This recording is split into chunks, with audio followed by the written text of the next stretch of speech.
Dober dan, en prav lep kolesarski pozdrav. To čudovito soboto bom izkoristil za en krajši izlet do morja in nazaj. Med potjo vam bom pa povedal, kako zelo je drugačno zimsko kolesarjenje od letnega kolesarjenja.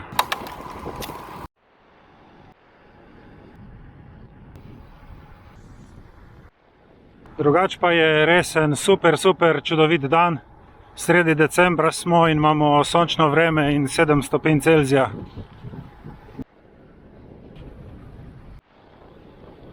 Jaz zase bi lahko rekel, da imam cono udobja nekje pri 25 stopinjah Celzija, kar pomeni, da pri poletnem kolesarjenju pri 35 plus sem samo 10 stopinj nad cono udobja, pri zimskem kolesarjenju na približno 5 stopinjah Celzija sem pa 20 stopinj pod cono udobja. Ampak s primernimi oblačili in če je lepo vreme, je lahko zimsko kolesarjenje celo lepše od poletnega.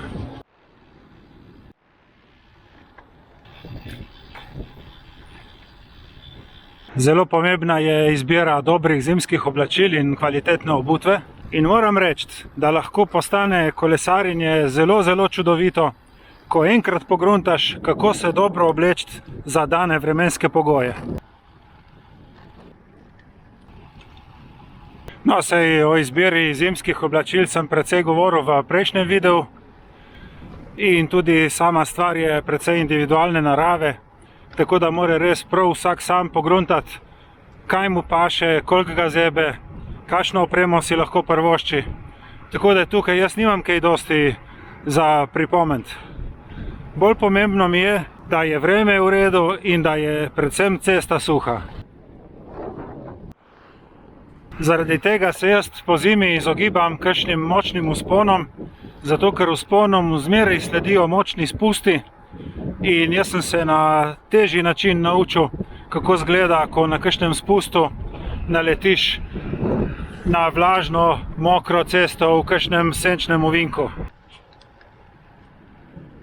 Poleg tega je pa tudi tako, da na vzponu se praviloma lahko fajn spotiš, potem pa na spustu, še posebej če je daljši, te tisti mrzel zrak lahko precej shladi in se zaradi tega lahko tudi fajn prehladiš.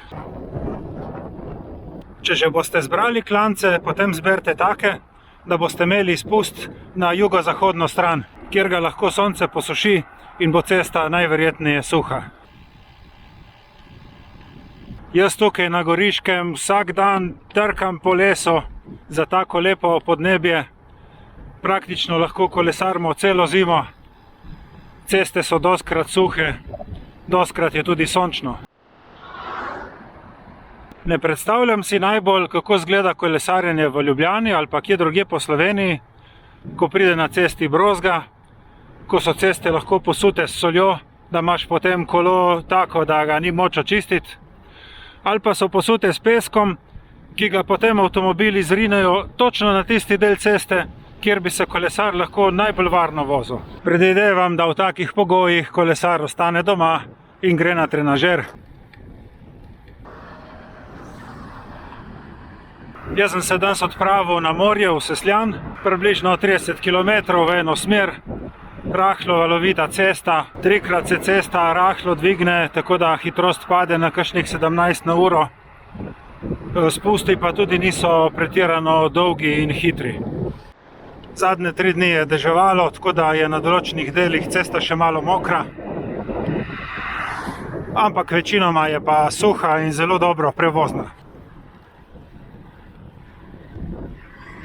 Iz komentarjev sem tudi razbral, da je med vami precej zimskih kolesarjev, večina s podobnimi težavami, da vas rado zebe v noge. Vsak ima pa pogruntane neke svoje finte za čim bolj prijetno vožnjo. Kar je super, svoje znanje ste delili z vsemi na tem kanalu in na Stravi in moj namen je bil s tem dosežen. Pomagali ste pa seveda tudi meni. Ok, zdaj pa tako. Vreme je lepo, toplo ste se oblekli, cesta je suha. Kakšne so še druge nevšečnosti, ki vas lahko doletijo po zimi? Določeni kolesarji lahko občutijo bolečine v vratu, To pa zato, ker zaradi ohranjanja toplote ne spreminjajo svojega položaja. Doskrat vidim kolesarje, ki se držijo v svojem dresu tako kot želva v oklepu. Tako so noter nagrbljeni, da jih ne bi preveč zeblo, in pri takem položaju pride lahko do bolečin. Zato se je treba enostavno navaditi, da tudi po zimi voziš čim bolj sproščeno, pogledaš malo naokrog, tudi če zapiha kak atom zraka, ni nič narobe, vse to se navadiš, ampak takih bolečin v vratu pa potem nimaš. Že tako si v zimskem dresu dosti bolj okoren, ker so oblačila debelejša, zato je v vsakem primeru priporočljivo, da na kolesu ohraniš čim več gibčnosti in spretnosti.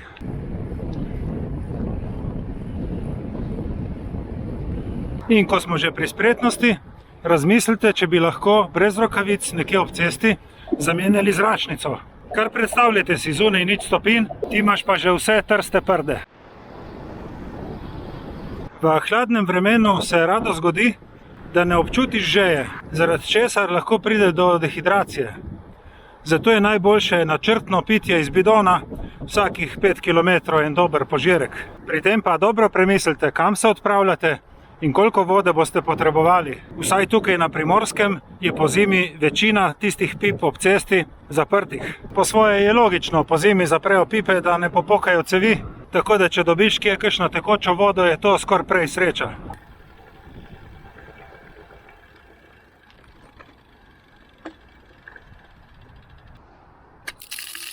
Haha, super, sreča.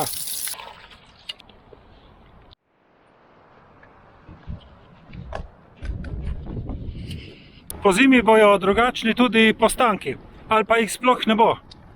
Namreč jaz v lokale v kolesarski opremi ne hodim, zunaj na kakšni terasi pa ni lih tako prijetno. Vse sem se že ustavil, pa se grel pod tisto plinsko gobo, ampak vse je drugače poleti, ko sediš kje ob morju zunaj pred lokalom in srkaš latte macchiato. Tle ob morju kar nekaj piha in tudi pooblačilo se je, tako da je v bistvu lepše vreme v Novi Gorici. Jaz grem zdaj dol do obale, naredim 2-3 fotke in lepo potem nazaj proti domu.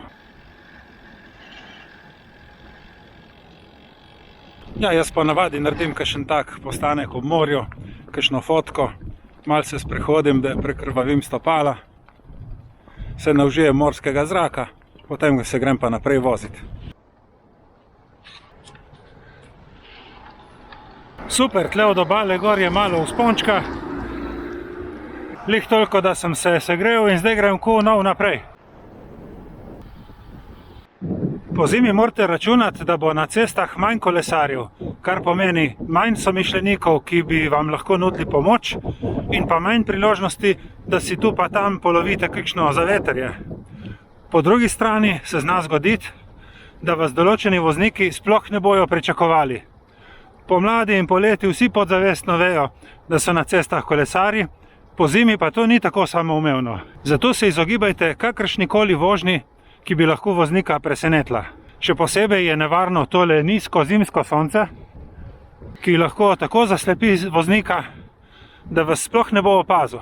Jaz pri takem nizkem soncu zmeraj razmišljam, v katero smer se peljem, a me bo voznik videl ali me ne bo, ker se mi je že zgodilo, da me je enkrat en kombi izsilil in dobesedno zrinil dol z ceste, ker me pač enostavno ni videl.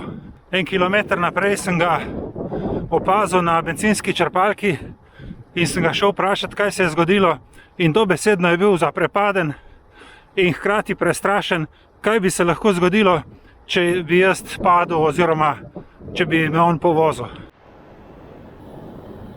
Pa še tako je v hladnem vremenu, da bojo vaše baterije raznih elektronskih naprav, se pravi lučke, števec, kamera, telefon, zdržale manj časa kakor poleti.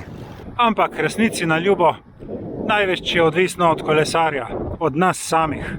Odločitev za zimsko kolesarjenje zahteva nek preskok, nekako tisti klik v glavi, ki te spravi na teren, nekaj malega pa tudi finančno, ker moraš nakupiti več opreme.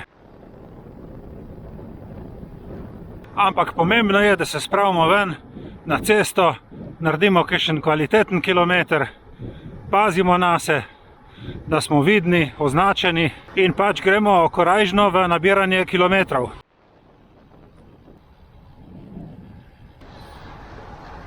Ja, tako super, super, lepo sem stisnil iz tega popoldneva ven 70 km, lep dan, povohal sem morje, videl sem une 2 galeba, upam, da še koga od vas zmotivira toliko, da boste šli za kakšno urco ven.